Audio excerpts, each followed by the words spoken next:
여러분 안녕하세요. 저는 이춘성 목사입니다. 한국기독교윤리연구원에서 선임연구원으로 일을 하고 있고, 그리고 분당 우리 교회에서 협동목사로 사역을 하고 있습니다. 저는 이제 팀 켈러 목사님의 그 현대사회 이해와 변증이라는 제목으로 여러분들하고 이제 약 50분간 이야기를 나누려고 하는데요. 이 부제목으로는 복음은 어떻게 세속 도시에서 설득력을 얻는가라는 겁니다. 전 팀 켈러 목사님을 제가 이제 기독교 윤리 공부를 시작하기 직전까지 이제 한국 라브리와 영국 라브리에서 라브리 간사로 여러 이제 불신자들과 또 신앙의 회의를 가지고 있는 사람들에게 복음을 전하는 전도자의 일을 했었습니다. 또 공동체 생활을 한 10여 년 넘게 했었고요. 그 과정 가운데서 약 2005년, 6년경에 이제 팀 켈러 목사님을 이제 다른 라브리에 있는 보스턴 라브리에 있는 간사들에게 소개를 받아가지고 그때부터 이제 팀 켈러 목사님의 강의와 그리고 책을 읽기 시작을 했죠. 그런데 이제 그때 당시에는 팀 켈러 목사님이 한국에 소개되기 이전이었습니다. 책이 한 권도 번역된 적이 없었던 거죠. 그때 나왔던 책이 The Reason for God이라는 책인데요. A Reason for God, 하나님에 대한 어떤 합리적이고 이제 그거에 대한 설명을 하겠다라는 것이죠. 거기에 이제 부제목이 냉소주의적이고 그리고 회의주의적인 이 사회 가운데서 어떻게 복음을 전할 것인가 였습니다. 그게 이제 이 책이 나온 다음에 이 책이 업그레이드된 책이 나오게 되는데 그 책이 바로 Making Sense of God이라는 아까 전에 답이 되는 기독교라는 책, 그 책이 이제 이걸 업그레이드해서 나오게 되는 거죠. 그런데 이제 이 책과 이 Reason for God과 그리고 Making Sense of God 이 두 책 사이에 간극이 있습니다.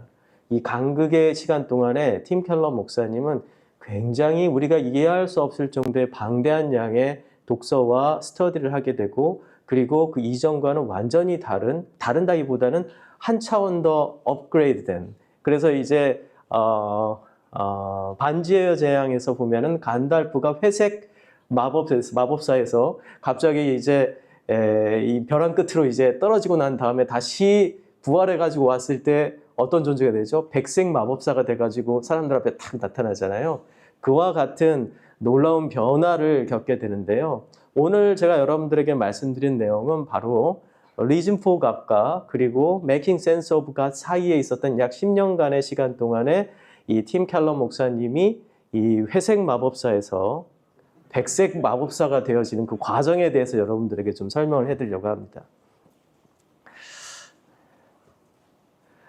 교회는 다시 포치가 필요하다. 바로 이것은 이제 팀 켈러 목사님이 하신 이야기예요. 그의 이제 변증과 그걸 생각한다면 포치라는 단어가 떠오르는데 포치 하면은 테라스라고 해야 되나 아니면 뭐 마당이라고 해야 되나 뭐 여러 가지 이제 우리 동양적인 개념으로는 좀 생각이 되지 않는 부분들이 있습니다. 이 서양에 가면 이제 집이 있는데요. 여기에 보시면은 이게 집이 있어요. 이 집에 바로 이 앞에 달아놓은 부분이 포치입니다. 이걸 확대해 보면 이렇게 나와요. 그런데 이것의 용도를 보면 사람들이 여기에서 차도 마시고 이야기도 나누고 또 이 길거리에 지나가던 사람들이 있으면은 여기에서 차를 마시던 사람들이 불러가지고 여기 이리 와보세요. 같이 한번 차 한 잔 마실까요? 하면서 차도 한 잔 마시고 물도 한 잔 마시고 가는 그런 공간이죠. 이 공간은 안에 이 집의 내부인 것 같으면서도 내부가 아니고 그리고 외부인 것 같으면서도 외부가 아닌 그런 공간이죠. 그래서 길 가던 사람이 우리의 가족이 아닌 사람이 잠시 쉬어가기도 하고 서로 교제도 할 수 있고 그런데 또 그 사람을 집 안으로 데려오기엔 좀 부담스럽잖아요. 그래서 이 부담을 덜어내면서 바깥과 소통하는 공간 바로 이것이 이제 포치입니다. 근데 교회가 지금 현대 교회가 이 포치의 영역이 사라졌다라고 이야기하면서 이 포치의 영역을 다시 회복해야 되지 않겠느냐라는 것이 이제 이 팀 켈러 목사님의 주장이었습니다. 사실 이 부분, 이 집 안에 있는 부분은 뭐 우리가 뭐 교회라고 이야기할 수 있겠죠. 그리고 이 길거리는 뭐죠? 이 세상이라고 이야기할 수 있을 겁니다. 이 세상과 이 교회 사이에 가교의 역할을 해주는 공간. 바로 이것이 포치의 역할인 겁니다. 그래서 팀 켈러의 변증은 현대인의 의심과 복음의 진리를 만나게 하는 환대의 포치의 역할을 감당하는 곳, 그것이 바로 이제 팀 켈러가 이 팀 켈러 목사님이 이 변증을 통해서 하고자 했던 역할이라 볼 수가 있습니다. 여러분 이제 뭐 제가 여기 PPT 차트도 있긴 하지만은 제가 어제 새벽 2시까지 원고 3개를 끝내가지고 보내드려야 했어요. 하나는 서울대 종교문제연구소에 제가 기고한 찰스 테일러에 대한 논문이 있기 때문에 그 논문을 최종 수정해가지고 보냈고, 하나는 이제 스포츠와 기독교라는 제목으로 그리스도인이라는 제목으로 제가 일하는 한국기독교윤리연구원에서 내일 발표하는 글이 있습니다. 그래서 그 글을 또 보내야 됐고, 또 하나는 이제 여러분들에게 드릴 이 강의안을 만들기 위해서 그랬습니다. 그래서 강의안을 제가 이렇게 잠을 한 2시간도 채 안 자고 와가지고 이제 강의안을 작성했기 때문에 강의안 다 다운로드 받으셨죠? 10페이지가 넘는 겁니다. 그래서 이걸 읽으시고 그리고 이 내용을 보시면은 다 오늘 강의에 있기 때문에 뭐 이렇게 뭐 놓치셔도 조르셔도 괜찮으니까 좀 시간이 이래서 나 좀 자야겠다 하신 분 주무셔도 된다는 거. 변증이란 무엇일까? 저는 이제 라블이라는 공동체에서 처음으로 변증이라는 것을 배우기 시작을 했습니다. 왜냐하면 거기에는 믿지 않는 사람들이 오고, 그리고 또 믿었다가 회의를 느끼고, 그리고 교회를 떠나고 하나님을 떠났던 사람들이 많이 찾아오기 때문에 이분들에게 이 복음을 설득력 있게 전달할 필요가 있었어요. 그러다 보니까 이 변증을 배우게 되었습니다. 또 라블이라는 공동체의 설립자가 누구냐면 프란시스 셰퍼 목사님입니다. 20세기의 복음주의를 대표하는 2명의 기독교 변증가가 있다면 어느 누구도 의심하지 않고 첫째는 C.S. 루이스고 둘째는 프란시스 셰퍼다 이렇게 얘기를 합니다. 근데 프란시스 셰퍼 목사님이 자기가 이제 이 라블이라는 공동체를 세우고 기독교를 변증하기 위한 본격적인 사역을 시작하면서 이제 이 공동체를 하게 됐는데요. 저는 이제 거기서 국제 멤버로 또 간사로 일했기 때문에 거기에 들어가서 처음 배운 게 기독교를, 우리가 믿는 신앙을 합리적이고 또 이성적이고 어쩌면 이해 가능하게 making sense of God하게 전달할 수 있는 방법이 무엇일까에 대해서 많은 고민을 하게 되고 그걸 배우게 되는데요. 변증이란 진리의 방어이지만 동시에 인격적 증언이다 라는 것이 제가 그 변증을 공부하고 또 변증을 통해서 전도를 계속 실천하면서 제가 생각한 문장입니다. 그럼 한번 볼까요? 베드로전서 3장 15절에 보면 이런 말씀이 있습니다. 여러분도 잘 아시겠지만 너희 속에 있는 소망에 관한 이유를 묻는 자에게는 항상 대답할 것을 준비하되 온유와 두려움으로 하라라는 겁니다. 이 베드로전서에서 베드로가 소아시아 교회에게 이 편지를 쓰게 되죠. 그리고 이 소아시아 교회가 가지고 있는 어떤 문화적이고 영적인 상황이 있었습니다. 제가 그것을 여기서 다 설명하기에는 이 강의 시간이 너무 짧고 그리고 또 준비한 분량이 많기 때문에 여러분들은 어느 정도 나가서 공부해 보시면 될 것 같고, 여기에서 이 대답할 것이라는 이 단어가 우리가 지금 생각하는 그 변증이라는 단어입니다. 이게 그리스어로는 아폴로기아죠. 이 아폴로기아가 바로 대답할 것, 그리고 디펜스 영어로 한다면은 방어하다라는 뜻을 가지고 있습니다. 그래서 이제 우리가 변증을 생각해 보면은 이제 저는 좀 이렇게 생각해요. 성경적 변증과 잘못된 변증이 뭘까 고민을 해보면 이 성경적 변증은 소망의 이유를 설명하는 증언이 돼야 되는데요. 우리가 변증할 때 좀 잘못한 게 뭐냐면 상대를 이기려고 논쟁을 한다는 거예요. 그래서 어떻게든 논리적인 허점을 찾아가지고 그것을 이기려고 하는 겁니다. 저에게는 대학교 1학년짜리 아들이 있는데요. 그 밑으로 이제 딸 둘이 있고요. 대학교 1학년짜리 아들이 그 상대방의 허점을 찾아서 그 허점을 가지고 파고드는 것을 매우 재미있어하는 아이입니다. 제가 대학생 때 저 모습을 보는 것 같아요. 그래서 제가 저렇게 꼴물견이었을까라는 생각을 요즘 많이 해요. 예, 그래서 야, 내가 이랬구나라는 생각을 하면서 그래, 아빠한테 깨져가지고 뭔가를 깨달은 게 아니라 남한테 철저히 한번 깨져봐야 돼. 이런 생각을 하게 되는데요.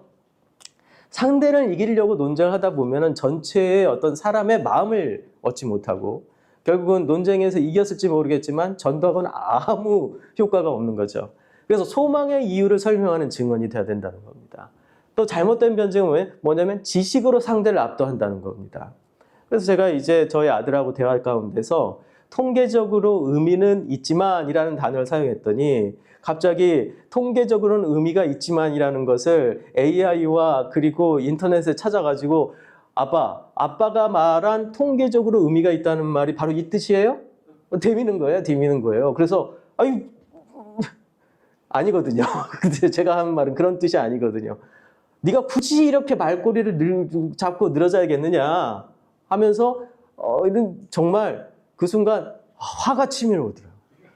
이 자식을 내가 오늘 한 대를 때리고야 말겠구나라는 생각이 들 정도로요. 저는 역시 성령의 사람이라서 때리진 않았습니다. 지식으로 상대를 압도하는 거. 이게 별로 좋지 않습니다. 온유와 두려움으로 대답하라. 이것이 바로 베드로전서에 나와 있는 이 변증의 방법이죠. 진리를 무기로 사용한다. 진리라는 것은요, 매우 날카롭습니다. 왜 그러냐면 옳고 그름을 정확하게 가르기 때문에 그렇죠. 그런데 진리를 섬김과 환대로 드러내야지 진리를 무기로 사용하면 사람을 베어버리는 거죠. 질문자를 적으로 본다. 이 질문자를 나에게 질문한 사람을 나를 공격하는 것으로 파악하고 어떻게든 이겨버리려고 하는 순간 사실 성경적 변증은 실패하게 됩니다. 질문자를 초대받은 사람으로 봐야 된다라는 거죠. 방어에만 머문다. 이게 사실은 이제 변증에 있어서 뭔가를 내 것을 방어하려고 하는 태도를 갖게 되면 결국은 우리가 복음을 제대로 상대방에 전할 수 없게 되는 거죠. 팀 켈러의 이 변증의 세 가지를 보면은요, 진리를 방어하고 이 기독교 신앙은 비합리적 맹신이 아님을 설명을 합니다. 그리고 두 번째는 현대인의 이해, 그러니까 현대인에 대해서 이해하려고 하는 거죠. 현대인이 왜 의심하고 냉소하는지를 이해하려고 그들의 입장에서 역지사지하는 거죠. 세 번째는 이제 복음적 환대인데요. 질문하는 사람을 논박의 대상이 아닌 이 초대의 대상, 나의 환대의 대상으로 보는 겁니다. 이러한 세 가지의 특징을 가지고 있어요. 그래서 우리가 팀 켈러의 책을 우리가 넌 크리스찬에게 줘도 그가 거부감을 가지 않고 그 책을 읽는 이유는 가장 중요한 게 바로 이 세 가지의 요소를 가지고 있기 때문에 그렇습니다. 우리가 대화를 하고 우리 기독교 신앙을 가지고 대화를 할 때 이 세 가지 요소를 가지고 있으면 내가 기독교 신앙을 가지고 있다는 이유로 공격받지 않아요. 우리가 공격받는 이유는 복음을 그들에게 이야기했기 때문에 공격받는 게 아니라 이 세 가지의 태도가 없기 때문에 그렇습니다. 변증에는 우리가 변증학에 있어서 사실 우리가 신학교에서 변증학에 대해서 제대로 배워본 적이 없어요. 실제로 우리가 변증학을 공부를 해야 되는데 전도학과 변증학은 완전히 다릅니다. 비슷하면서도 달라요. 이 변증학, 아폴로기아에 대해서 우리가 제대로 배워본 적이 없습니다. 그래서 제가 조금 개론적으로 좀 설명을 드릴게요. 첫 번째, 소극적 변증이 있고 적극적인 변증이 있습니다. 이 소극적인 변증은 교회 안에 믿음을 지키는 일입니다. 그러니까 교회 안에서 누군가 질문을 하죠. 그리고 교회 안에서 뭔가 의심을 가지고 있는 사람이 있어요. 그러면 그 사람에게 그 의심하지 않게 하기 위해서 그거에 대한 답을 해주는 겁니다. 그러면서 약간 방어적이죠, 이떤 면에서는. 이것을 소극적 변증이라고 하고 대부분 우리 교회에서 이루어지는 변증의 상당수가 이 소극적 변증에 그칩니다. 그리고 소극적 변증에 있어서 가장 대표적인 인물이 바로 이 코넬리우스 반틀이라는 웨스턴대 신학교의 변증학 교수였던 분이죠. 이분의 전제주의적 변증입니다. 이 전제주의적 변증은 매우 중요해요. 왜 그러냐면 기본적으로 우리 기독교인들의 변증과 우리 기독교인들의 신앙은 기본적으로 전제주의적이기 때문에 그렇습니다. 왜 전제주의란 말이 무슨 말인지 아시죠? 우리가 가지고 있는 전제가 있다는 거예요. 모든 사람들은 각자의 자기의 변하지 않는 세계관 내지 전제를 가지고 있다는 거죠. 그런데 이 전제를 가지고 전제가 하나 그 1차 전제가 딱 박히면 어떻게 해요? 그 다음부터 두 사람의 대화는 서로 교차하는 게 아니라 평행을 달리게 돼요. 똑같은 말을 하는 것처럼 보이고 비슷한 말을 하는 것처럼 보여도 들어가 보면 완전히 다른 의도와 목적을 가지고 가는 거죠. 제가 기본적으로 기독교 변증은 또 기독교 신앙은 전제주의라고 말씀드리고 있는 것은 뭐냐면 이 헤르만 바빙크의 개혁파 윤리학도 그 내용을 이야기하는데요. 이 개혁파 윤리학에서 기독교 윤리의 가장 근본적인 것은 뭐냐면은 하나님의 삶의 모든 중심이 하나님을 향한다는 거예요. 그런데 이 에덴 동산에서 타락한 인류가 가지고 있는 이 인간의 윤리는 뭐냐면 기본적으로 자기 중심적, 인간 중심적이라는 거. 방향성이 완전히 다른 거죠. 방향성이 하나님을 향하느냐 아니면은 내 안에 있는 내 자신 자아를 향하느냐에 따라서 전제가 완전히 다른 거죠. 그렇기 때문에 기본적으로 변증에 있어서의 모든 출발점은 전제주의적입니다. 그런데 이 두 번째 변증인데 적극적 변증이 있는데요. 이건 세상을 향해 복음을 설명하는 일이에요. 그래서 이 모든 인간, 모든 사람, 모든 크리스찬들은 각각의 전제를 가지고 있고 우리 크리스찬들에게는 하나님을 향한 하나님 방향성, 하나님만을 향한 방향성을 가지는 전제를 가지고 있다는 것에 출발해서 우리는 거기에 멈추지 않고 적극적 변증으로 나가게 되는데요. 그게 뭐냐면은 이 세상에 있는 사람들에게 또 이 세상 속에 하나님의 어떤 선택 가운데 신앙을 갈급하고 있고 그리고 하나님의 어떤 복음의 손길을 갈망하고 있지만 그것이 무엇인지 잘 모르는 사람들, 그들을 향하여서 그들에게 복음을 전하기 위한 어떤 포치의 역할을 하는, 아까 전에 팀 켈러가 말한 이 포치의 역할을 하는 그 변증이 필요하다는 겁니다. 그것을 이제 프란시스 셰퍼는 문화적 변증이라고 했고, 그리고 팀 켈러도 이것을 문화적 변증이라고 했는데요. 이 문화적 변증은 단순히 저 사람이 가지고 있는 문화에 나도 참여한다는 의미가 아니라 상대방의 문화를 이해하고 그들의 사상을 이해하고 그 사상을 이해함 가운데서 그들이 가지고 있는 내적 모순을 드러내는 작업을 하는 겁니다. 소극적 변증과 적극적 변증을 볼까요? 그러면 이 소극적 변증은 방향이 교회 내부, 적극적 변증은 교회 외부를 향하죠. 그리고 목적은 성도의 믿음을 보호하는 데 있고, 그리고 적극적 변증은 불신자와 회의자를 복음으로 초대하는 데 목적이 있습니다. 또 핵심 질문은 기독교 신앙은 공격 앞에서 무너지지 않는가? 그러니까 외부의 어떤 공격, 진화론의 공격, 그리고 어떤 세상의 젠더 이론의 공격 가운데 우리 크리스찬들, 우리 자녀들이나 우리 크리스찬들이 그리고 젊은 청년들이 흔들리잖아요. 이게 맞아? 이럴 때 이들을 보호해주고 이들을 설득하고 이들에게 적절한 성경적인 성윤리를 제공해주는 것. 이것이 바로 소극적 변증이에요. 그런데 거기서 머물지 않고 세상 가운데 기독교 신앙은 현대인의 질문에 답할 수 있는가? 세상에도 여자와 남자, 여자와 남자가 있는데 그 남자와 여자 사이에 여러 가지 LGBTQ+라는 수많은 성이 존재하고 젠더가 존재한다라고 이야기하는 이거에 대해서 불쾌감을 가지고 있고 아니면 이것은 아닌데, 이것은 그렇지 않은데라고 의문을 가지고 있는 사람들이 있단 말이에요. 이 사람들에게 뭐가 필요하죠? 그게 아니라는 적절한 신앙적이고 종교적인 용어가 아닌 그들의 언어로, 설득력 있는 언어로 그들에게 설명해 줄 필요가 있는 거예요.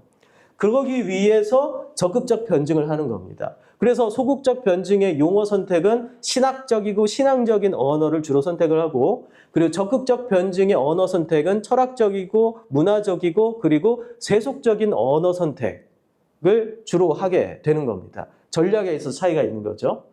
그리고 대표 강조를 보면 전제, 방어, 모순 지적입니다. 그런데 적극적 변증은 일반 은총, 접촉점, 복음의 설득력입니다. 보통 우리가 이 팀 켈러를 이 신칼뱅주의자라고 규정을 하는 이유가 바로 여기에 있습니다. 이 적극적 변증을 사용하기 때문에 그래요. 이 적극적 변증을 사용하기 때문에 일반 은총, 접촉점, 복음의 설득력 이러한 부분들을 사용하게 되고 그것을 긍정하게 되는 거죠. 그 일반 은총은 누가 얘기했죠? 헤르만 바빙크가 Common Grace라는 이 소논문을 통해서 처음으로 이야기를 했고, 그거의 근거는 칼뱅의 이 기독교 강요에 있습니다. 그리고 이것을 발전시키고 더 확장시킨 게 바로 이 아브라함 카이퍼입니다. 그러니까 신칼뱅주의를 문화적 칼뱅주의라고 이 신학계에서는 이야기를 합니다. 그러니까 팀 켈러가 일반 은총과 접촉점, 복음의 능력 이런 것들을 사용하는 것들은 바로 적극적 변증을 적극적으로 활용하고 그래서 이 팀 켈러를 이 신칼뱅주의자라고 이야기할 수 있는 근거가 됩니다. 위험성을 볼까요? 소극적 변증의 위험성은 내부 방어에만 머문다는 거예요. 적극적 변증은 세상의 언어에 복음이 희석된다는 문제점이 있습니다. 그러니까 세상의 언어를 너무 사용하고 그것을 너무 긍정하고 받아들이면 어떻게 돼요? 신학에 있는 이 고유한 초자연적이고 초월적인 용어들을 희석시키고 신앙이 마치 인문학과 자연과학처럼 이해되기 시작을 하게 되는 거예요. 이 오류를 범한 게 바로 자유주의, 19세기 자유주의자들이에요. 그리고 이 내부 방어에 머물게 되면 어떻게 되죠? 근본주의화 되는 거죠. 여러분 에코챔버 효과라는 것을 요즘 와서 이야기를 많이 하죠. 동굴에 들어가서 내가 소리를 지르면 어떻게 돼요? 그 소리가 더욱더 증폭돼서 들리고 내 소리가 제일 큰 것처럼 이게 전부인 것처럼 들리는데 이 디지털 세계에서 이 에코챔버 효과가 너무 강력하죠. 그래서 SNS나 그리고 인터넷상에서 그리고 이런 것들이 강화되면서 어떻게 극단적인 자기 생각을 강력하게 자기 생각만을 긍정하는 극단화, 양극단이 만들어진다고 얘기하잖아요. 마찬가지로 내부 방어에 머물게 되면은요, 어떻게 되면 상대방에 대한 이해를 못하게 되고 자기 논리에 빠지게 되고 그러면서 극단적인 근본주의 내지 극단적인 보수주의자로 흐를 가능성이 큽니다. 그러면 어떻게 되겠어요? 외부에서 어느 누구도 그 공동체에 들어오려고 하지 않죠. 켈러의 방향성을 보면 전제를 포기하지 않되 세상과 대해야 한다는 겁니다. 그리고 적극적 변증도 현대인의 갈망을 복음으로 재해석한다라는 거예요. 현대사와 현대인의 이해를 보면은요, 이 켈러의 변증의 첫 번째 현대인을 이해하는 그 근본적인 틀이 있는데요. 제가 아까 전에 서론에서 말씀드렸죠. 뭐라고 말씀드렸죠? 제가 팀 켈러가 회색 마법사에서 백색 마법사로 완전히 전환되는 계기가 있었던 약 10년 이상의 기간이 있었는데 그때 도대체 팀 켈러는 어떤 사람의 책을 읽고 어떤 사상과 어떤 생각을 했을까라는 거예요. 이 부분을 제가 여러분 지금 한 가장 중요한 연결고리인 한 사람을 소개하려고 합니다. 그 사람이 바로 찰스 테일러입니다. 이 찰스 테일러는 2007년에 그의 역작인 A Secular Age라는 책을 발표하고 이걸로 템플턴 상을 받게 됩니다. 이 A Secular Age라는 책은 세속화 이론에 있어서 아주 기념비적인 책인데요. 이 세속화 이론을 여러분들 설명을 드리려면 또 수시간을 지나야 하기 때문에 다 설명을 못 드리지만 이 세속화 이론이라는 것은 단순하게 여러분들 말씀드리면은 결국 종교는 이 현대 세계에서 이 근대화된 현대 세계에서 종교는 사라지고 없어질 것이다 라는 것이 이 세속화 이론의 핵심 명제입니다. 이 세속화 이론이 1967년 이 피터 버거와 그리고 로버트 루크만, 토마스 루크만이라는 이 두 사람에 의해서 서로 다른 책을 통해 가지고 이 우리 한국 사회 내지 이 세계에 소개가 되는데요. 그 이전에는 이제 이 사회학자인 막스 베버에 의해서 이야기가 됩니다. 그때는 세속화라고 이야기하지 않고 탈주술 사회, 탈주술화라고 이야기를 했고요. 그리고 이제 피터 버거라는 사회학자가 이 세속화, secularization, 이라는 용어를 사용을 하고요. 그리고 토마스 루크만이 invisible religion이라는 보이지 않는 종교라는 그 이야기를 하게 됩니다. 이후에 종교사회학과 모든 사회학 분야에 있어서 secularization, 그러니까 세속화라는 것은 하나의 명제가 됩니다. 뭐냐면 결국 종교는 이 사회가 과학과 이성과 합리성이 극대화됨과 함께 종교는 서서히 쇠퇴하여서 사라질 것이다. 지금 이 종교가 지금 이 기독교가 지금 이렇게 아직까지 존재하는 것은 이 서서히 사라지는 잔상에 불과하다라는 생각을 가지고 있었습니다. 그런데 1980년대, 90년대 후반으로 접어들면서 새로운 어떤 주장이 나타납니다. 이때도 또 피터 버거가 1967년에 책을 쓰고 그때도 살아계셔서 1990년대에 탈세속화라는 용어를 사용하게 돼요.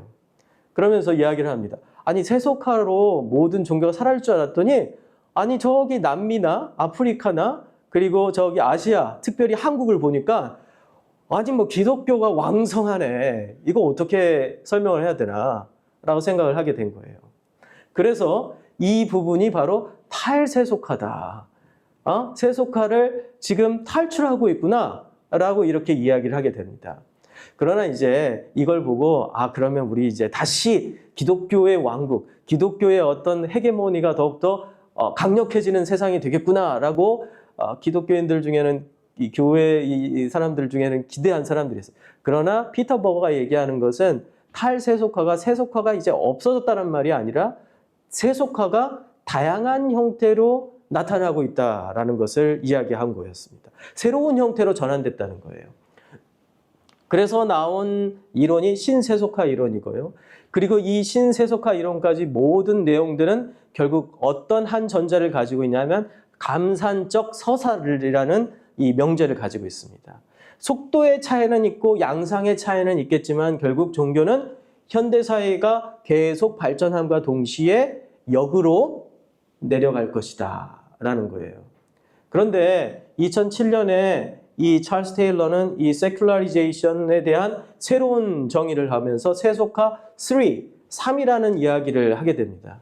세속화 3이라는 것은 뭐냐면은 이 감산적인 서사가 아니라 종교가 계속 추락해서 없어질 것이다라는 이 이야기가 아니라 지금 현재 그러한 어떤 감산적 서사가 아니라 실제로 종교 사람들 사이에서는 종교에 대한 굉장히 많은 뭐가요? 욕구와 그리고 종교의 필요성을 느끼는 사람들이 과거도 있었고 현재도 있었고 지금도 있고 그리고 앞으로도 있을 것이다라는 거예요. 단지 종교의 개개인의 종교를 추구하는 방식과 형태가 달라졌다라는 거예요. 그러면서 나타나는 게 2000년대 초반에 영적이지만 종교적이지 않은 이라는 표현이 나오게 됩니다. 이 영적이지만 종교적이지 않은 표현의 종교성이 바로 뭐냐면은 기존의 어떤 제도적인 종교와 그리고 어떤 메이저 종교에 들어가진 않지만 그러나 나름대로 개인으로서 명상도 하고 요가도 하고 그리고 뭐 참선도 하고 그리고 뭐 선행도 하고 그러면서 다양한 형태로 초월에 대한 어떤 충만한 경험을 추구하는 사람들이 나타나기 시작했다라는 겁니다. 그 세대가 바로 우리 한국에서는 20대와 30대 MZ세대고요. 그리고 그 세대가 바로 출현이 바로 언제서부터 출현되냐면은 그 시점이 찰스 테일러는 1960년, 미국과 유럽에서는 1960년이라고 이야기합니다. 이 세대의 출현에 있어서 가장 중요한 게 이 세속화의 지금 현대 사회의 자아에 대한 이해입니다. 그래서 이 자아에 대한 이해를 이 찰스 테일러는 두 가지 자아로 이야기를 합니다. 다공적 자아와 완충된 자아라고 하는 거예요. 이 다공적 자아는 근대 이전에 종교가 하나의 삶의 기본값이었던 시대의 자아, 인간이 자기를 인식하는 자아에 대한 인식입니다. 다공적 자아라는 것보다 구멍이 숭숭숭 뚫려 있다는 거예요. 그래서 우리 인간의 자아가 있다면 초월로부터 하나님이 우리 자아 안에 언제든지 구멍 속으로 우리 숭숭 떨려 있는 구멍 속으로 들어오셔가지고 영향을 끼치신다는 겁니다. 초월이 우리 안에 항상 시도 때도 없이 들어올 수 있는 우리의 공간이 있었다는 거예요. 그런데 근대로 오면서 이 완충된 자아라는 것은 뭐냐면 이 구멍에 모든 것을 완충제가 다 들어가 버린 거예요. 폼을 싹 쏴버린 거예요. 그래서 초월에 있는 신이, 초월에 있는 종교가, 초월에 있는 하나님이 자아 안으로 침투할 수 없도록 모든 공간을 메워버린 자아라는 겁니다. 이것을 프란시스 셰퍼는 닫힌 세계와 열린 세계, 크로스 시스템과 그리고 오픈 시스템이라고 이야기를 했습니다. 그래서 이 초월에서 기적이 초월해서 하나님께서 언제든지 외재에서 내재로 들어올 수 있는 것, 그것이 가능성이 열려져 있는 세계, 그 오픈 시스템, 그리고 이 초월에 있는 하나님이 이 인간 세계 우주 안에 간섭할 수 없는 시스템, 그것을 크로즈 시스템이라고 했어요. 그런데 이제 아이러니한 것은 이 크로즈 시스템과 완충된 자아를 만들게 된 첫 번째 시초가 넌 크리스찬들이 아니라는 거예요. 누구냐면 크리스찬들 안에서 이신론자라는 겁니다. 그러니까 세속의 언어와 이런 것들을 이제 긍정적으로 받아들이면서 그걸로 신학을 하고 신앙을 하려고 했던 이 현대의 계몽주의자, 합리주의자 그 기독교인들이 이러한 것들을 이제 나중에 자기들도 예상하지 못한 결과를 만들었던 거죠. 그래서 이 완충된 자는 결국 어디로 가냐면 배타적 인본주의로 간다라고 이 찰스 테일러는 이야기합니다. 이 배타적 인본주의는 뭐냐면 오감으로 경험할 수 있는 것 외에는 모든 것이 존재하지 않는다라고 생각하는 거예요. 그들의 근본적인 세계관은 자연주의입니다. 이런 어떤 세계관을 가지고 있는 배타적 인본주의가 있고요. 그리고 당신이 말하는 인간 존엄의 근거는 무엇입니까? 이제 팀 켈러 같은 경우 이렇게 물어보는 거죠. 그러면 이제 이 배타적 인본주의자는 뭐냐면 진화입니다. 수억 년, 수억만 년 동안 이루어진 이 진화가 나의 어떤 이 존엄의 근거를 지켜줍니다. 이렇게 얘기하는 거고요. 모든 인간이 동등하게 귀하다는 믿음은 어디에서 옵니까? 우리 인간의 서로의 합의와 계약에 의해서 나옵니다. 사회계약서를 통해 가지고. 정의가 단지 개인의 취향이 아니라 정말 옳은 것이라면 그 기준은 어디 있습니까? 이것도 사회계약을 통해 가지고 만들어지고, 그리고 인간이 처음 자연 상태였을 때 이것은 우리에게 자연 발생적으로 나타났다고 얘기합니다. 사랑이 단지 생존 전략이 아니라 인간의 궁극적인 의미라면 왜 그렇습니까? 이런 것들이죠. 그런데 이거에 대한 답을 이제 우리 팀 켈러 목사님 자신의 책에서 이야기하기 시작하는 거죠. 어떤 완충된 자아와 그리고 배타적 인본주의의 답이 아닌 성경적이고 초자연적인 답을 통하여서 이것이 가능하다는 것을 보여주는 겁니다. 이건 굉장히 중요한데요. 제 논문에서도 한국교회의 탈교회 현상이 바로 이 동원의 시대에서 진정성의 시대로 이양 과정 가운데 나타나는 것이라는 분석을 하는데요. 이 동원의 시대라는 것은 뭐냐면은 이 지금 현재 우리가 살고 있는 이 시대를 보면 압니다. 각자의 어떤 집단들이 있고 그 집단들에게 동원되는 거죠. 사실은 어떤 면에서는 이 교회 안에서 어떤 큰 행사, 집회 막 하고, 그다음에 교회 안에서 학교 만들고, 그리고 교회 안에서 뭐 스포츠 클럽 만들고, 그래가지고 모든 것을 교회 안에서 다 하려고 하는 그런 움직임. 이것이 바로 이 서양에서는, 유럽 사회나 미국 사회에서는 이미 18, 19세기의 복음주의 운동과 함께 있었던 겁니다. 18, 19세기예요. 이때 이 시대를 뭐라고 규정하면 동원의 시대라는. 동원 아시죠? 동원 예비군 여기 남자분들 많이 계시니까 언제든지 부르면 와야 돼요. 그렇죠? 부르면 다 동원되고 소집돼야 되지 않습니까? 그런데 이 진정성의 시대로 지금 현재 시대는 이행됐다는 거예요. 이 진정성의 시대는 동원의 시대가 아니라 각각 개개인의 개성을 중요하게 여기는 시대입니다. 이 시대의 가장 큰 특징은 표현적 개인주의예요. 개인이 자기 자신의 어떤 고유한 특성을 표현하고, 그리고 그 표현한 걸 상대방이 또 인정해야 되는 시대예요. 이 시대의 가장 큰 윤리는 진정성입니다. 내가 가지고 있는 개인의 어떤 뭐랄까요? 내가 가지고 있는 개인의 어떤 그 특성과 개성을 표현하고 그것을 서로 인정해주고, 그리고 그 개인은 개인답게 끝까지 밀어붙여서 그걸 살 수 있도록 하는 거. 이것이 바로 이 진정성입니다. 바로 이러한 시대인 거죠. 그리고 이 교차 압력이라고 했는데, 이 찰스 테일러는 이 교차 압력이라는 단어를 사용하는데, 그게 뭐냐면 이제 동원의 시대와 그리고 진정성의 시대로 지금 이양이 됐는데, 동원의 시대와 진정성의 시대는 사라진 게, 이게 동원의 시대가 사라지고 진정성의 시대로 대치된 게 아니라는 거예요. 이 동원의 시대는 뭐냐면, 야, 기독교, 너 아까 전에 말한 것처럼, 앞에서 말한 것처럼 뭐죠? 변증을 내적 변증의 상태로만 머물러 있는 거예요. 상대방의 세계에 대한 관심이 전혀 없는 거죠. 그래서 마치 이원론처럼 교회에서 모든 걸 해야 돼. 교회에서 해야만이 영적이고 좋은 거야. 라고 하면서 모든 사람들 교회로 불러들이는 거죠. 그리고 한쪽은 이제 진정성의 시대는 뭐냐면 개개인 모두 다 자기의 신앙이 있고 자기의 어떤 영적인 니드가 있고, 그러니까 얘들 마음대로 하게 해주세요. 라는 거예요. 그런데 이 둘 사이에서 이 동원의 시대와 진정성의 시대인데, 이 동원의 시대를 좀 제가 좀 잘못 설명했어요. 다시 설명할게요. 동원의 시대는 양쪽에서 다 소집하는 시대예요. 배타적 인본주의에서도 소집을 해요. 그래서 리차드 도킨스 같은 사람이 막 이 버스에다가 막 뭐죠? 프랭카드를 걸어놓고 우리한테 와라 막 이렇게 얘기하죠. 그리고 한쪽에서는 또 리차드 도킨스를 까면서 그리고 우리 기독교 신앙이 최고다 그러면서 우리한테 교회로 와라 라고 얘기한다는 거예요. 이 양쪽에서 현대인들은 교차 압력을 받고 있는 거예요. 한쪽은 배타적 인본주의의 압력을 받고 있고 한쪽에서는 초자연주의의 압력을 받고 있는 거예요. 우리의 자녀들이 좀 그렇죠. 왜 그래요? 학교에 가면은 배타적 인본주의 압력을 받고 있고 교회를 가면은 야 교회에서 모든 걸 해야지, 신앙생활 열심히 해야지, 이렇게 딱 압력을 받고 있는 거예요. 이 서로 소집을 당하고 있는 거죠. 양쪽으로 소집을 당하고 있는데 문제는 과거에는 이 소집을 당하면 양쪽으로 쫙 갈라져서 가운데에 존재하는 사람은 아무도 없이 이쪽으로 소집되거나 이쪽으로 소집이 됐어요. 그렇죠? 그런데 이 진정성의 시대가 오면은요, 이 교차 압력을 서로 받고 있는데 소집이 안 된 상태로 이 가운데 사람들이 몰려있는 거예요.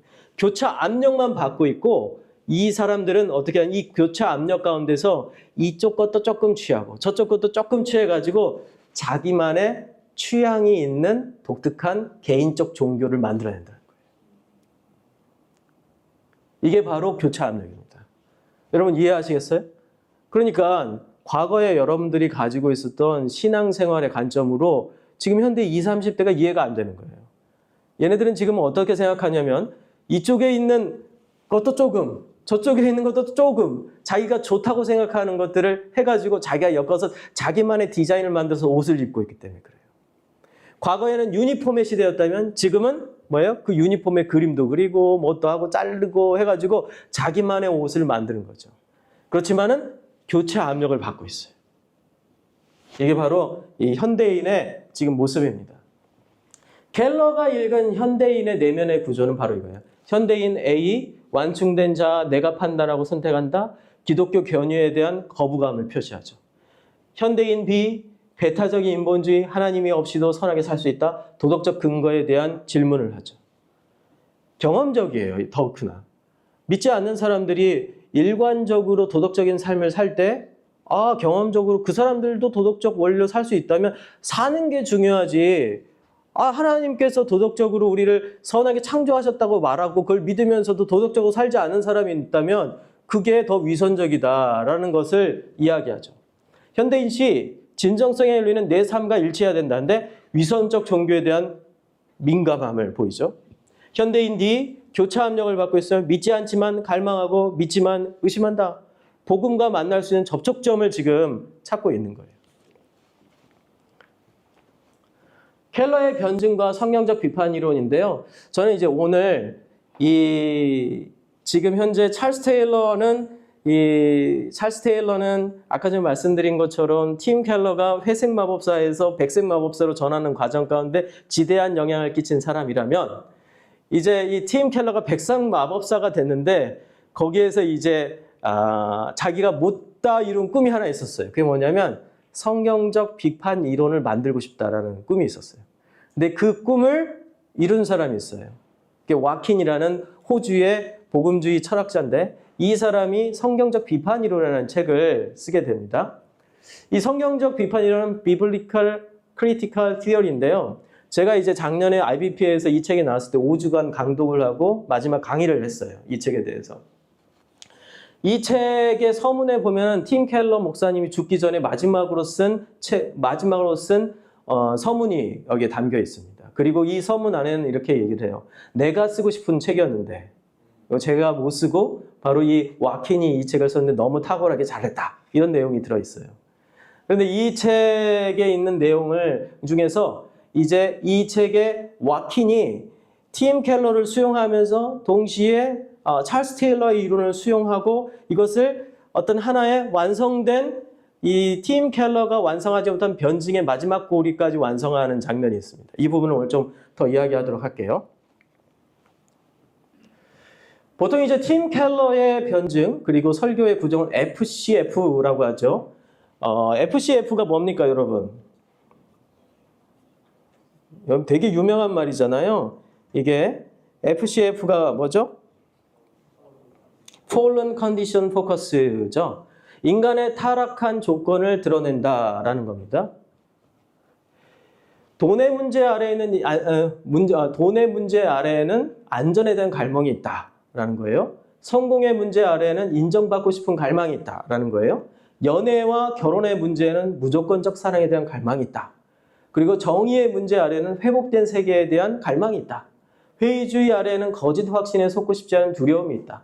냉소주의 아래에는 이상에 대한 실망이 숨어 있다. 이러한 어떤 이 fallen condition이 가지고 있는 그 이면의 근본적인 욕구들을 드러내야 된다라는 것이 이제 팀 켈러의 fallen condition focus, FCF의 주장입니다. 그래서 이 팀 켈러는 회의주의와 냉소주의를 회의주의와 냉소주의를 다루고 아이러니와 감산의 원리 뭐 이런 것들을 이야기하는데요. 이 아이러니와 감산의 원리를 보면은 이게 바로 이제 와킨이 이 성경적 비판 이론에서 하는 이야기들이 나옵니다. 감산의 원리라고 하면 뭐냐면 이 감사는 기존의 권위, 전통, 규범을 걷어내면 더 순수한 진리가 드러날 것이라고 보는 현대 사회가 가지고 있는 해체주의적 내용을 말을 합니다. 이 계속 걷어내기만 하면 결국 아무것도 남지 않게 되고 전통을 걷어내고 권위를 걷어내고 공동체를 걷어내고 몸을 걷어내고 도덕을 걷어내고 마지막에는 자기 자신마저도 걷어낼 수밖에 없는 상황이 돼서 결국 모든 것을 해체해야 하는 그러한 이론이 현대의 해체주의적 이론이에요. 켈러는 이 감산의 시대를 정확하게 이해를 했습니다. 그는 현대인이 왜 전통과 권위를 의심하는지 알고요. 그러나 그는 감산이 인간을 구원할 수 없다는 것을 설득하길 원했어요. 인간은 단지 무엇으로부터의 자유로운 것만으로는 살 수가 없다라는 겁니다. 인간은 무엇을 향해 살아야 된다는 거죠. 그리고 여기에서 복음을 제시합니다. 복음은 단지 낡은 것을 걷어내는 감산이 아니라 복음은 죄와 우상을 폭로하지만 동시에 새로운 생명과 소망을 더한다는 것입니다. 복음은 하강과 상승의 구조를 가지고 있는데 성육신은 하나님의 낮아지심이고 그러나 그 낮아심을 우리를 들어 올리기 위한 낮아심으로 사용하신다는 겁니다. 그 낮아지심이라는 것은 뭐죠? 감산의 원리, 해체의 원리지만 그러나 해체로 끝나는 게 아니라 다시 들어 올리심으로써 상승의 원리를 끝난다는 거예요. 이 복음의 구조를 드러내야 된다는 것이 와킨의 이야기며 또 팀 켈러의 이야기입니다. 십자가는 인간의 죄를 드러내는 자리이면서 부활은 새로운 창조의 시작을 이야기하는 거죠. 그래서 이러한 어떤 이 해체의 원리 뭐 이런 것들을 팀 켈러도 이야기하고 와킨도 이야기를 하죠. 그러면서 동시에 이제 이 대곽선화를 좀 이야기를 하는데 이 부분은 좀 말씀을 좀 드리고 넘어갈게요. 뭐냐면 대곽선화라는 것은 아까 전에 제가 말씀드렸죠. 뭐였죠? 이 교차 압력이라는 말씀을 많이 드렸어요. 이 동원의 시대에선 서로 양쪽에서 배타적 인본주의와 그리고 전통적인 종교가 서로를 어떻게 해요? 동원하려고 계속 끌어들인다고 했죠. 그래서 교차 압력을 행사하고 있어요. 그럼 이 가운데에 있는 사람은 이 현대 진정성 시대에 살고 있는 사람은 과거에 이제 다공적 자에 가지고 있는 과거 사람들 다 동원이 됐어요. 동원의 시대에는 양쪽으로. 근데 진정성의 시대로 넘어오면서 개인주의가 극대화되면서 어떻게 돼요? 동원이 안 돼요, 이제. 동원을 안 되고 이 일부 사람들만 동원이 돼요. 여전히 우리 사회 가운데 교회 안에서 동원되는 세대는 어떤 세대예요? 40대 중후반 세대부터 이상이에요. 왜 그러냐면 이 동원의 문화 가운데서 교육을 받아왔던 사람이죠. 빠따도 맞고 학교에서. 예? 한마디도 못하고 빠따 맞고도. 예? 그런 시대. 그렇죠? 줄 세우고 앞뒤로 이렇게 나란히 하고 요즘 학교에서 그런 거 안 합니다. 예. 요즘 초등학교에서 나란히 하고 여보 나란히 하고 이렇게 하고 절대 안 시키거든요. 우리는 너무 익숙하잖아요. 지금도 나와요, 제식이.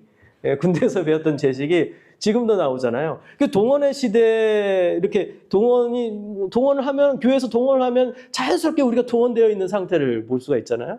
그런데 안 오는 세대가 있어요. 20, 30대는 동원이 안 돼요. 잘. 교회 안에서요. 그러니까 이제 시간이 가면 갈수록 교회 식당이 사라지는 이유가 동원이 안 되니까 식당이 사라질 수밖에 없는 거죠. 그러면 이 가운데 있는 이 사람들은 아까 전에 말씀드렸죠. 교차 편집을 한다는 거예요. 이쪽과 이쪽을 자기가 원하는 것들을 가져와가지고 교차 편집을 해서 자기만의 고유한 독특한 종교 형태와 신앙 형태를 만든다는 겁니다. 나름대로 대각선화를 하는 거예요. 보면 사랑인가 정의인가라고 하면 사랑과 정의의 교차 압력을 받고 있다면 어떻게 해요? 여기에서 자기 나름대로 취사 선택해서 대각선으로 어떤 자기만의 대각선화를 만드는 거예요. 그러니까 독특한 자기만의 어떤 개성, 표현적, 개인주의적 자기만의 것을 만들어내는 거죠. 자유인가 질서인가 하면 개인인가 공동체인가, 진리인가 환대인가, 겸손인가 확신인가, 비판인가 소망인가, 이것들은 동원의 시대의 용어로 하면 양쪽에 있었던 거예요. 그 양쪽 극단에 있었던 거예요. 이 양쪽 극단에 서로를 동원해 갔어요. 그런데 지금은 어떻게 하면 이 양쪽 극단에 있는 것을 교차 편집해요, 사람들이. 그래서 가운데 있어요. 이쪽에 속하려고 하지 않아요. 자기만의 고유한 개인의 영역 가운데 있으려고 합니다.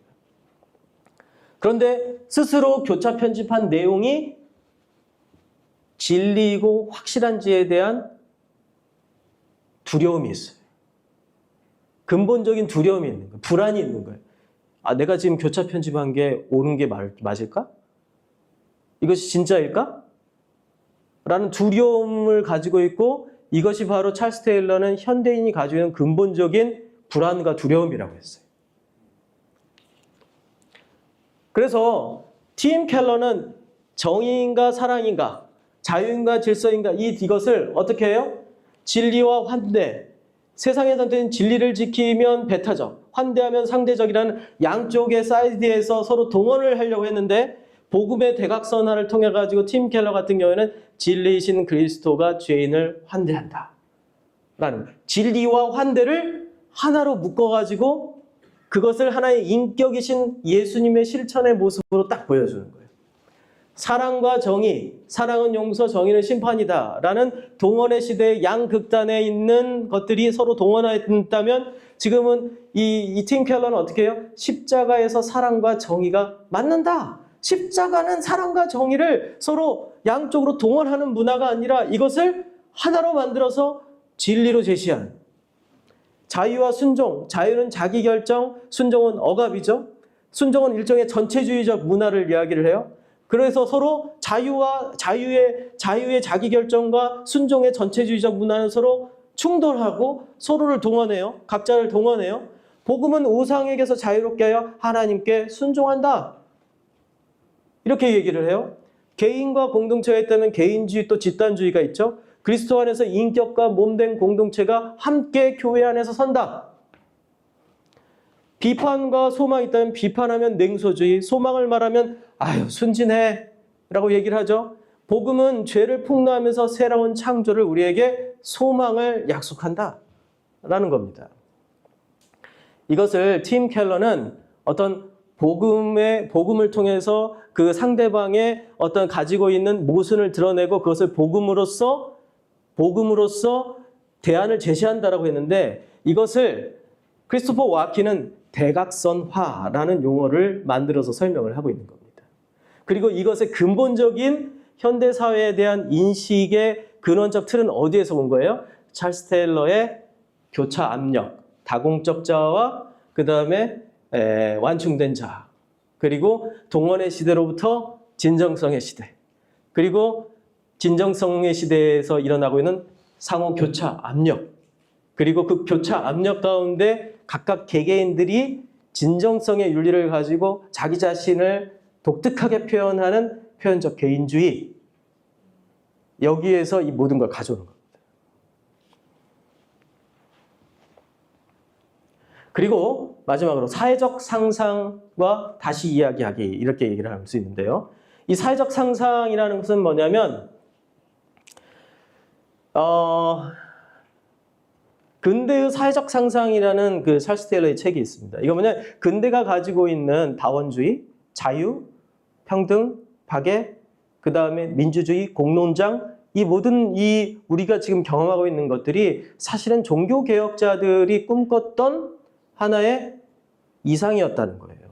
사회적 상상이었다는 겁니다. 우리 사회가 이런 방향으로 나가면 참 성경적이고 하나님 앞에서 바른 것이겠구나라는 걸 상상을 했다는 겁니다. 그랬더니 이 상상이 어떻게 돼요? 실제로 처음에는 어떤 아주 좁쌀 같은 씨앗이었는데 이게 펼쳐져서 이 상상이 이 현대 사회에 이루어졌다라는 거예요. 그래서 우리는 지금 현재 성경적인 바른 사회적 상상이 필요하다고 얘기합니다. 그런데 그 사회적 상상이 우리가 예상하지 못했던 다른 어떤 순기능이 아닌 역기능으로서 발전한 경우도 얼마나든지 많이 있을 수 있어요. 그렇지만 이런 것들을 찾아내서 그걸 제거하고 사회적 상상을 품고 하나님 나라라는 관점이 아니라 하나님 나라라는 관점을 이것을 찰스 테일러 용어로 번역하면 사회적 상상이라는 용어로 번역을 하는 거예요. 그래서 사회적 상상으로 하나님의 사회가 이러한 방향으로 나아갈 것이라는 상상을 해야 된다는 겁니다. 그런데 지금 크리스토퍼 와킨이나 팀 켈러는 이 사회적 상상을 어떻게 이야기하냐면요. 첫 번째, 켈러의 변증의 구조로는 지금 현재 우리는 여기까지만 이야기를 했어요. 여기까지는 대부분 전부 다. 응? 그런데 크리스토퍼 와킨은 켈러의 변증의 구조를 F까지 만들어야 된다고 얘기해요. 그게 당연한 논리적 구조인 거니까 그렇습니다. 제가 말씀드렸죠. 현대인의 질문과 갈망이 있어요. 그 갈망의 정당성을 먼저 인정해줘요. 아, 너도 그런 질문을 가질 수 있지. 현대가 이런 곳이니까. 그리고 그 갈망이 하나님 없이 서기 어려운 지점, 그 갈망이 가지고 있는 어떤 모순점을 드러내는 거죠. 그 한계를 집어내는 거예요. 네 번째, 그 안에 그 한계가 있는데도 불구하고 그리고 옳지 않음에도 불구하고 그것을 계속 추구하고자 하는 그 근원에는 뭐가 있다는 거예요? 우상이 있다는 거예요. 그 우상의 모습을 드러내야 된다는 거예요. 그리고 이것에 대해서 여기까지가 무슨 작업이에요? 어떤 복음적, 문화적 전 단계라고 볼 수 있어요. 문화적 단계. 그 다음에 복음을 제시하는 단계인데요. 여기서 복음이 더 깊은 근거 완성을 제공할 수 있다는 복음적 답을 제안하는 겁니다. 그런데 이 복음적 답을 제안하면은 어떻게 해요? 사람들이 예, 당신 말이 옳습니다. 저는 믿겠습니다. 그렇게 할까요? 안 하죠. 생각해 볼게요. 라고 얘기합니다. 제가 약 한 20년 전에 서울대학교에서 철학과에서 박사과정에 있는 친구와 성경 공부를 한 적이 있었어요. 한 17, 8년 전에. 그래서 지금은 이제 사랑의 교회, 옛날 사랑의 교회 앞에 보면은 이제 사랑의 교회에서 운영하는 이 카페가 있었는데 거기에서 일주일에 한 번씩 제가 그때는 라브리, 강원도 양양에 있는 라브리에 있었는데 일주일에 한 번씩 양양에서 고속버스를 타고 와가지고 그 친구와 성경 공부를 했습니다. 그런데 그 친구가 저한테 그러는 거예요. 박사과정에서 이제 논문을 쓰고 있는 과정이었는데 그 친구가 저한테 목사님, 저는 믿고 싶어요. 그리고 성경에 있는 내용, 기독교 교리가 다른 철학적인 다른 이론들보다 훨씬 합리적이고 말이 되고 그리고 이 내용이 정확하고 이게 사실이라는 것을 저는 인정할 수가 있을 것 같아요. 그런데 안타깝게도 믿어지지가 않습니다. 믿어지지가 않아요. 저는 그때 믿음은 하나님의 은혜와 선택의 영역이구나. 우리가 어떻게 할 수 없는 영역이라는 생각을 했어요. 어쨌든 우리가 여기까지 우리의 일이에요. 대답할 것을 준비하되. 네? 변증의 영역입니다. 대답할 것을 준비하되. 그런데 이 대답할 것을 준비하되 여기까지만이라고 많은 사람들이 생각해야 하는데 이게 아니라는 거예요. 여기에 새로운 사회적 상상의 초대까지 있어야 된다는 거예요. 뭐냐면 이 복음적인 어떤 삶이 결국은 우리 세상과 하나님 나라를 어떠한 방향으로 이끌어서 어떻게 변화시키고 그리고 그 삶을 살 것인가? 어떻게 될 것인가에 대한 미래에 대한 정확한 청사진과 그리고 그 가능성을 보여줘야 된다는 겁니다. 복음이 정말 립 서비스가 된다는 건 뭐냐면 복음 온갖 좋은 것들을 다 갖다 붙여가지고 복음을 믿으면 예수님 믿으면 넌 이렇게 좋고 이게 좋고 이게 좋고 이게 좋고 이게 좋고 이게 좋고 다 얘기해. 그런데 물어보는 거예요. 그래, 실제 너는 경험해봤어? 실제 그게 가능해? 그럼 모두 다 믿어. 믿으면 되지. 그런데 여기서 문제는 뭐냐면 그러한 공동체, 이런 사회적 상상을 실현하는, 정말 완벽하지는 않지만 조금이나마 그것을 실현해 나가는 공동체가 주변에 있고 그것을 실현한다면 그 아주 단순하고 아주 조그만한 어떤 사회적 상상의 결과가만 있다도 사람들은 어마어마한 소망을 느낀다는 겁니다. 그래서 새로운 사회적 상상으로 초대한다. 왜 기독교가 전 세계적으로 이 아시아까지 와가지고 이 어떤 이 사람들에게 소망이 되는 이유가 뭔지 아십니까? 제가 20년 전에 영국 라브레에서 공부를 하면서 간사로 일을 할 때 거기에 중국인들이 많이 있었어요. 그때 특별히 중국인 변호사, 엘리트 계층들이 많이 와 있었습니다. 그 친구들한테 물어봤어요. 너 예수님 믿냐? 밤새도록 질문을 하고 이야기를 하는데 예수님 믿냐? 안 믿어. 너 근데 왜 교회를 자꾸 관심을 갖고 왜 자꾸 여기서 얼쩡거려? 이렇게 물어보면 이렇게 얘기해요. 야, 교회를 다니고 그리고 예수님을 믿는 나라들이 다 헐벗고 굶주림에서 벗어났어. 우리나라는 지금 조금 내륙으로만 들어가면은 집 안에 외출복이 하나밖에 없어가지고 5 형제가 매일 한 번씩 외출해. 그 옷을 입고. 그런 나라야. 지금의 중국과는 다르죠. 20년 전의 중국은요. 그러니까 어떤 게 있어요? 그게 꼭 어떤 기독교를 받아들이는 국가들은 부자가 되더라라는 그런 공식이나 이런 것들을 믿으라는 게 아닙니다. 그게 아니라 기독교라는 이 종교개혁 시대 때 이 종교개혁자들이 꿈꿨던 민주주의, 공론장, 그리고 다원적 세계, 그리고 어떤 서로 물건을 서로 할 수 있는 어떤 그 소명에 따른 직업 윤리 의식, 이런 것들 실제 우리 사회 가운데 100년, 200년, 300년, 400년 가운데서 이루어지잖아요. 그것이 하나의 사회적 상상으로 사람들에게 설득력 있게 다가오는 거죠. 우리도 그 사회적 상상력에 초대를 할 수 있는 사회적 상상력을 근본적으로 만들어내야 된다는 겁니다. 교회가. 그러지 않고 립 서비스를 하면 안 된다는 거예요. 그래서 이제 여러분 팀 켈러가 쓴 책 중에 이제 일에 대한 책이 있죠. 직업에 대한 책이 있죠. 그 책에 니그레 이파리라는 부분을 인용을 합니다. 그 니그레 이파리가 뭐냐면 사회적 상상력을 이야기해 주는 거예요. 소명론이라는 이 종교개혁자들이 주장했고 그리고 다시 성경으로부터 찾아냈던 이 소명론이라는 어떤 사회적 상상이 결국 그 당대에는 다 이루어지지 않고 니글의 이파리에서 니글이 결국 이파리 하나만 화가잖아요. 이 화가가 이파리 하나만 그리다가 결국 죽잖아요. 그런데 하나님께서 니글을 데리고 저 하나님의 나라로 갔더니 어마어마한 울창한 그 원시림을 그에게 보여주잖아요. 그리고 니글은 거기에서 자기가 그린 이파리 하나를 찾아냅니다. 자기가 그린 이파리 하나가 하나님의 어떤 원대한 계획 가운데서 사회적 그 상상이 현실이 되는 걸 보는 거예요. 그 사회적 상상이 현실이 되는 거, 바로 이 소명론, 바로 이거다라고 얘기를 하는 거예요. 내가 지금 하고 있는 일이 별로 의미가 없는 것처럼 보이고 내가 하고 있는 일이 별로 이렇게 사람들도 가치를 인정받지 않는 것처럼 보이지만 하나님께서 꿈꾸는 사회적 상상력 안에서 이것은 앞으로 하나님 나라에서 이렇게 이루어질 수 있다라는 것을 보여줘야 된다는 겁니다. 이것이 바로 이 변증에 있어서의 이 구조 가운데서 마지막 단초를 누가 얘기했냐? 팀 켈러가 꿈꿔왔고 또 생각하고 그의 책에서 구해냈던 것을 이 크리스토퍼 와킨이 새로운 사회적 상상력으로 초대라는 것을 통해 가지고 팀 켈러의 변증의 마지막 카드를 완성을 시켜요. 나머지 부분은 시간이 됐으니까 여러분 제 강의 하나 읽으시면 됩니다. 제가 벌써 10분이나 오버를 했어요. 예, 죄송합니다. 그럼 여기까지 강의를 하고 마치도록 하겠습니다.